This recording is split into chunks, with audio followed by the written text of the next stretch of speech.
오늘 대통령께서 이제 위안부 할머니를 청와대에 초청하셨어요. 오늘도 참 많은 뉴스가 여기서 이제 생산이 됐는데요. 우리 위안부 할머니들 뵙는 자리에서 아마 지난 박근혜 정부 때 그 일본과 합의했던 그 내용에 대해서 할머니 뜻에 어긋나는 합의를 해서 죄송하다고 대통령께서 박근혜의 잘못을 대통령께서 사과를 하셨어요. 네. 그러니까 작년 벌써 작년이죠. 12월 27일에 이제 2015년에 이루어진 1228 한일 위안부 합의에 대한 외교부 TF의 결과 발표가 있었죠.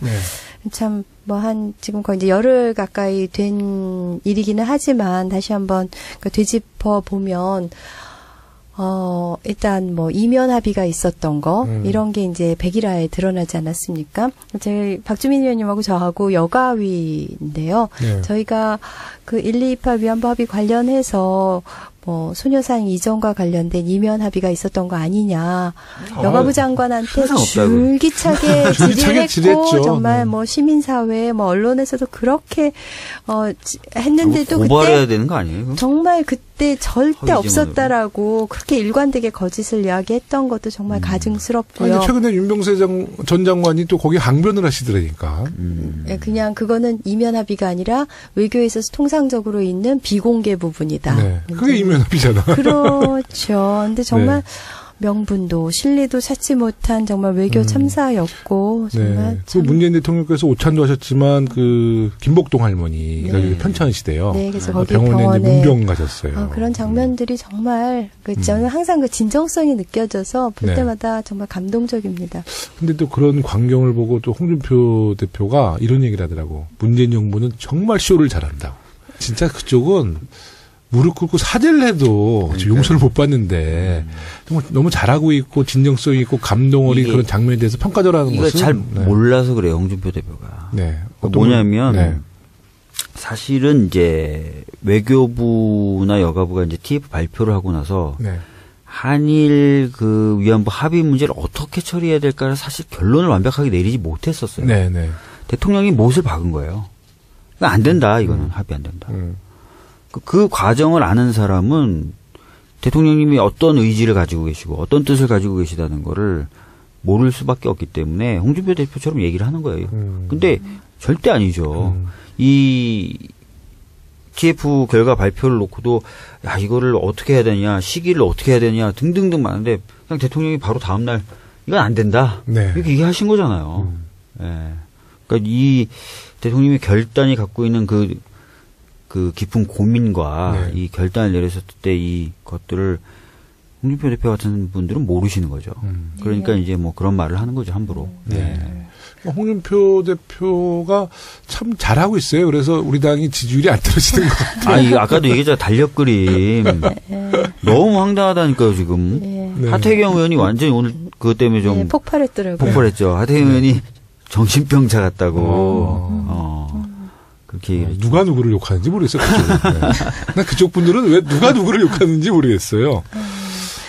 오늘 그 문재인 대통령께서 이제 오찬에서 그 위안부 합의가 내용도 절차도 잘못됐다라고 또 명명백백히 말씀하시고 또 강경화 장관이 오늘 그 CBS 인터뷰에서 파기 또는 재협상 가능성을 또 강하게 시사하시고 그래서 바로 잡히지 않을까 그런 기대를 해봅니다. 오늘 위안부 피해 할머님들 표정 너무 밝았고 오늘 청와대 초청받으신 분 8분. 너무 표정이 밝으셨고 대통령님 막 안아주고 막 이뻐하시더라고요.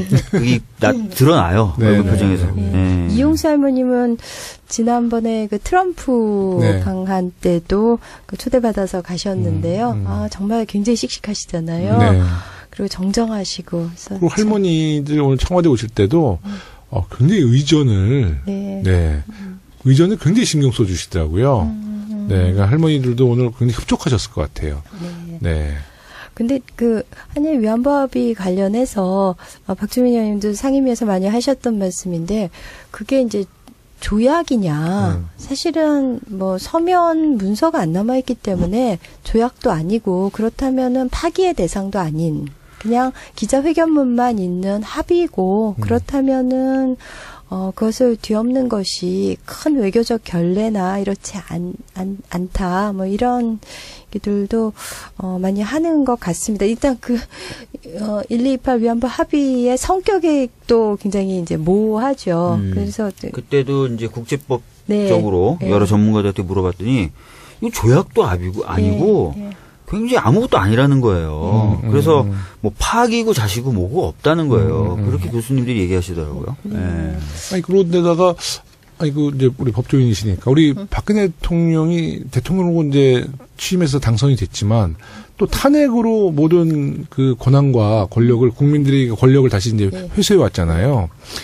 예를 들어서 대통령이 내란죄로 처벌을 받았어요. 그럼 네. 그 사람이 외교적인 어떤 협의문이나 합의문을 했던 것을 국제법상 인정하나요?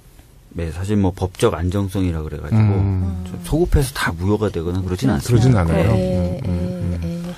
근데 저는 이제 우리가 뭐 이제 이면 합의도 있었고 그 내용도 적합하지 않은 합의문, 그러니까 그 기자회견문 거기에도 적절하지 않은 내용이 있지만 저는 이제 그 이후에 이루어진 그 일련의 상황들, 그러니까 이번에 아베 총리가 뭐 1mm도 뭐 움직일 수 없다 그랬잖아요. 그냥 움직일 수 없다고 해도 되는데 1mm도 이러면서 그런 그 극단적인 그런 표현을 쓰는 게 참 얄밉더라고요. 저는 그 예전에 2016년에 일본군 위안부 할머님들에게 사죄 편지를 쓸 용의가 있느냐 그랬더니 그런 생각은 털끝만큼도 없다. 그래서 이제 털끝 망언을 했거든요. 그래서 털끝만큼도 1mm도 그냥 뭐 쓸 의향이 없다 이렇게 해도 되는데 참 그 매를 번다 이런 생각이 들고요. 저는 갑자기 그 생각이 드네요. 박경미 의원님한테 말할 때 조심해야겠다. 조금만 상처받으면 100년 갈 것 같아. 기억해. 네. 100년을 기억할.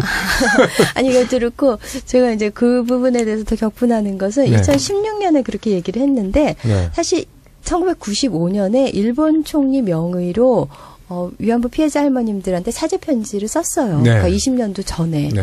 그리고 이제 아시다시피 93년 고노다마 때 일본군에 의한 강제 연행을 이미 인정을 했는데 그러니까 2015년 12월 28일에 위안부 합의가 있었잖아요. 그리고 2016년 1월 한 달도 안 돼서 그때 기시다 외무상이 그 일본군에 의한 강제 연행이 있었다는 직접 기록은 없다. 이렇게 부정을 했어요. 그러니까 고노다마나 90년대 썼던 편지보다도 훨씬 더 후퇴된 행태들을 그 1228 위안부 합의 이후에 아베 총리나 기시다 외무상이 보여줘서 그 합의 내용도 문제고 이면 합의도 그렇지만은 그 이후에 중요 정치인들의 행보를 보면은 정말 그 우리가 격분을 할 수밖에 없는 것 같습니다. 네. 그 위안부 합의 시 미국의 역할이 있었다고 전해지고 있거든요. 그러니까 이제 위안부 합의 파기 시 미국의 입장이 좀 강경해질 것이다. 그런 얘기가 나오고 있어요. 봐야 돼요. 그러니까 일단은 미국의 역할이 있었다라고 추정되는 대목이 몇 가지가 있습니다. 왜냐하면은 일본의 그 아베라든지 또는 관료들이 이 합의를 지키지 않는다. 우리나라가 라는 걸 미국에 항의를 하는 장면들이 연출돼요. 그쪽에 일러바친 거죠. 왜 미국에 일러바칠까? 그걸 보고 이게 미국과 뭔가 얘기했었나? 이렇게 저희가 추정을 하는 부분이 하나 있고 또 아미티지 보고서라는 게 있어요. 이건 이제 그 민간 재단이긴 하지만 아미티지 보고서에 따라서 이 동북아 전략이 미국이 많이 움직였고 실제로 그 아미티지 재단에 있는 사람들이 거의 회전문 인사예요. 또 외교 라인에 갔다가 또 나왔다가 이렇게 하는데 그 아미티지 보고서에 보면은 그런 내용이 나옵니다. 일본과 우리나라 사이의 그 과거사 문제 이런 것들 좀 빨리 해결해서 좀 더 군사적으로 긴밀하게 묶어야 된다. 이런 얘기가 나오는데 그래서 그런 것들을 봤을 때 미국이 뭔가 역할을 했을 것이다라고 추정을 하는 거죠. 명확하게 드러난 건 아닙니다만. 근데 이제 또 재밌는 건 트럼프 대통령이 방한했을 때 아까 말씀하셨지만 위안부 피해자 할머님이 가셨죠. 가셔서 뭐 포옹도 하고 뭐 했단 말이에요. 그걸 그럼 뭐 트럼프는 모르고 있었냐? 모르고 그럴 리가 없죠. 그렇기 때문에 또 이 부분에 있어서 미국이 이미 또 어느 정도 했을 수도 있는 거죠. 그래서 두고 봐야 되는 겁니다. 그리고 특히 미국이 뭐 이런 문제를 가지고 공개적으로 우리나라한테 뭐라 그런다. 또 이것도 외교적으로도 있을 수 없는 일이기 때문에. 없죠. 그러니까 그 2013년에 박근혜 전 대통령이 취임을 한 이후에 첫 번째 3.1절 기념사에서 천년이 지나도 그 가해자와 피해자의 관계는 변화하지 않는다. 이런 식으로 굉장히 강경한 어조. 그다음에 그 위안부 문제에 대한 해결이 없이는 한일 정상회담도 없다. 뭐 이제 이런 식으로 계속 가다가 어느 순간 갑자기 이런 졸속 합의를 그 굴욕적인 그런 합의를 한 거잖아요. 그러니까 이제 미국이 이제 한미일 공조 뭐 이렇게 좀 해보려고 했는데 한국 일본이 맨날 투닥투닥 그렇게 싸우니까 니네 좀 사이좋게 지내 그러면서 굉장히 이제 외교적으로 압박을 했을 것이다. 그렇지 않고는 강경 기조를 이어가다가 어느 순간 그 태도를 이렇게 급변하는 게, 그러니까 일어나기가 어렵다는 거죠. 그래서 그 미국이 그 이면에서, 그러니까 그 뭔가 그 보이지 않는 손으로 역할을 했을 것이다. 이런 추측은 그냥 자연스럽게 나오는 것 같아요. 미국 입장에서는 사실 그 지금 지투로 급부상한 중국을 이제 견제하잖아요. 하는데 특히 동북아시아 또 최근에는 이제 미국의 남방 정책에서 뭐 필리핀까지 다 미국 전략은 이제 친미화시키는 건데 여기에서 일본과 한국이 자꾸 갈등을 일으키니까 이 미국의 대외 전략이 사실 좀 잘 뜻대로 안 되는 거예요. 그러다 보니까 한국과 일본과의 관계를 미국이 직접 개입해서 자꾸 봉합시키려는 뭐 이런 이야기가 이제 아까 말씀 주신 얘기 아니에요? 그런 내용이잖아요. 그게 현실 가능한 얘기일까요? 미국이 일본의 진정 어린 사과 없이 한국에게 또 일본에게 압박을 해서 이 관계를 봉합한다. 이거는 그냥 개인적인 사람 관계도 힘든 문제인데 국가 대 국가를 그런 식으로 못하죠. 근데 이제 미국 입장에서는 뭐 이런 막 꿈도 꾸는 거죠. 사실은 이제 중국도 지난번에 우리가 기억하지만 난징 학살이라든지 일본에 대한 분노와 아픔이 있어요. 우리도 그래요. 대만도 그렇습니다. 사실 그래서 일본에 대한 감정은 어느 정도 공유하는 흐름이 있어요.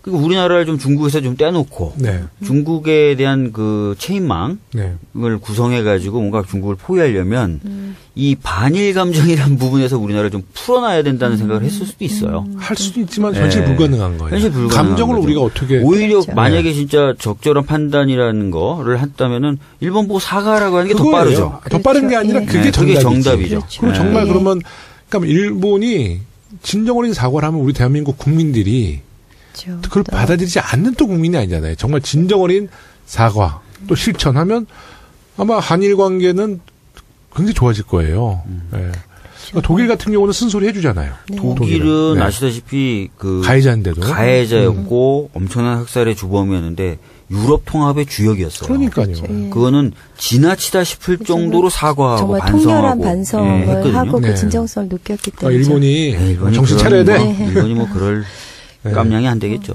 일본말 할 줄 아시는 분 있으면 일본말로 좀 정신 차리라고. 우리 그 작년에 그 촛불 전국 때 그 들었던 표어 중에 하나가 1228 한일 위안부 합의 무효 이거였잖아요. 그러니까 저는 촛불의 동력 중에 하나가 이 한일 위안부 합의였었고 그렇기 때문에 그 문재인 정부에서 분명히 이제 한번 여기서 바로잡고 가야 되는 것 같습니다. 오늘 대통령께서 이제 위안부 할머니를 청와대에 초청하셨어요. 오늘도 참 많은 뉴스가 여기서 이제 생산이 됐는데요. 우리 위안부 할머니들을 뵌 자리에서 아마 지난 박근혜 정부 때 그 일본과 합의했던 그 내용에 대해서 할머니 뜻에 어긋나는 합의를 해서 죄송하다고 대통령께서 박근혜의 잘못을 대통령께서 사과를 하셨어요. 그러니까 벌써 작년이죠. 12월 27일에 이제 2015년에 이루어진 1228 한일 위안부 합의에 대한 외교부 TF의 결과 발표가 있었죠. 참 뭐 지금 거의 이제 열흘 가까이 된 일이기는 하지만 다시 한번 되짚어 보면 일단 뭐 이면 합의가 있었던 거 이런 게 이제 백일화에 드러나지 않았습니까? 제일 능성은 또 강하게 시사하시고 그래서 좀 바로 잡히지 않을까 그런 기대를 해 봅니다. 오늘 위안부 피해 할머님들 표정 너무 밝았고 오늘 청와대 초청받으신 분 8분 너무 표정이 밝으셨고 대통령님 막 안아주고 막 이뻐하시더라고요. 그게 드러나요. 얼굴 표정에서. 이용수 할머님은 지난번에 그 트럼프 방한 때도 초대받아서 가셨는데요. 정말 굉장히 씩씩하시잖아요. 그리고 정정하시고. 그리고 할머니들 오늘 청와대 오실 때도 굉장히 의전을 의전을 굉장히 신경 써주시더라고요. 네, 그러니까 할머니들도 오늘 굉장히 흡족하셨을 것 같아요. 네. 근데 한일 위안부 합의 관련해서 박주민 의원님도 상임위에서 많이 하셨던 말씀인데 그게 이제 조약이냐 사실은 뭐 서면 문서가 안 남아 다음날 이건 안 된다 이렇게 얘기하신 거잖아요. 그러니까 이 대통령님의 결단이 갖고 있는 그 깊은 고민과 이 결단을 내렸을 때 이 것들을 홍준표 대표 같은 분들은 모르시는 거죠. 그러니까 이제 뭐 그런 말을 하는 거죠, 함부로. 홍준표 대표가 참 잘하고 있어요. 그래서 우리 당이 지지율이 안 떨어지는 것 같아요. 아까도 얘기했잖아요. 달력 그림. 너무 황당하다니까요, 지금. 하태경 의원이 완전히 오늘 그것 때문에 좀. 폭발했더라고요. 폭발했죠. 하태경 의원이 정신병자 같다고. 그렇게 얘기를 누가 누구를 욕하는지 모르겠어요. 난 그쪽 분들은 왜 누가 누구를 욕하는지 모르겠어요. 오늘 문재인 대통령께서 이제 오찬에서 그 위안부 합의가 내용도 절차도 잘못됐다라고 또 명명백백히 말씀하시고 또 강경화 장관이 오늘 CBS 인터뷰에서 파기 또는 재협상 근데 또 그런 광경을 보고 또 홍준표 대표가 이런 얘기를 하더라고. 문재인 정부는 정말 쇼를 잘한다고. 진짜 그쪽은 무릎 꿇고 사죄를 해도 용서를 못 받는데 정말 너무 잘하고 있고 진정성 있고 감동 어린 그런 장면에 대해서 평가절하는 것은 잘 몰라서 그래요, 홍준표 대표가. 뭐냐면 사실은 이제 외교부나 여가부가 이제 TF 발표를 하고 나서 한일 위안부 합의 문제를 어떻게 처리해야 될까를 사실 결론을 완벽하게 내리지 못했었어요. 대통령이 못을 박은 거예요. 안 된다, 이거는 합의 안 된다. 그 과정을 아는 사람은 대통령님이 어떤 의지를 가지고 계시고 어떤 뜻을 가지고 계시다는 거를 모를 수밖에 없기 때문에 홍준표 대표처럼 얘기를 하는 거예요. 근데 절대 아니죠.